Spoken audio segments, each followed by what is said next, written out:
Well, we are getting the first video and pictures of Prince William on his first overseas deployment as a helicopter pilot.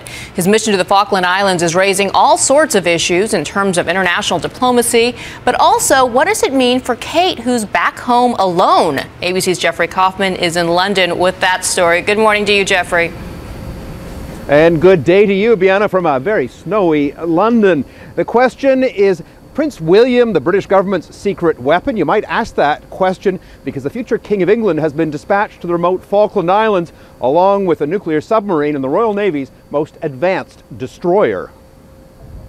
Prince William is not in the Falklands to fight. He is on a 6-week tour to continue his work as a search and rescue pilot.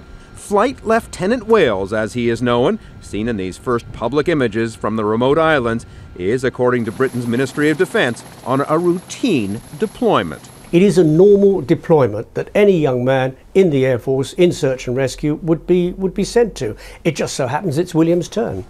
But the timing makes the prince's presence awkwardly political because it's just weeks away from the 30th anniversary of the Falklands War.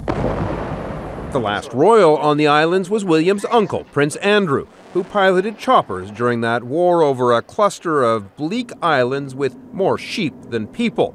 Argentina, then under a dictatorship, invaded the British-held Falklands just off its coast and claimed them. Brits responded with military muscle and liberated the islands, but almost 1,000 soldiers died in the fight, most of them Argentine.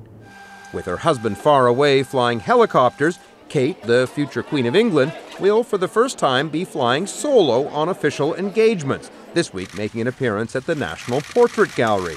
She's already been quietly making her way about town here in London, speaking with recovering drug addicts at one of the charities she is patron of. It's all part of her formal training in being part of the royal firm and doing royal duty. And the fact that she's doing it while he is away is probably very good for her. While his new wife adjusts to her new role, Prince William finds himself in a role he didn't plan on. For Argentines, his presence is like pouring salt on an old wound that has not healed.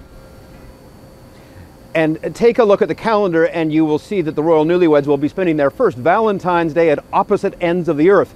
Safe bet that William's already arranged the flowers. And speaking of the calendar, tonight marks an important anniversary for the British royals. It was 60 years ago tonight that King George VI passed away, 60 years ago tomorrow that the young Princess Elizabeth became Queen of England.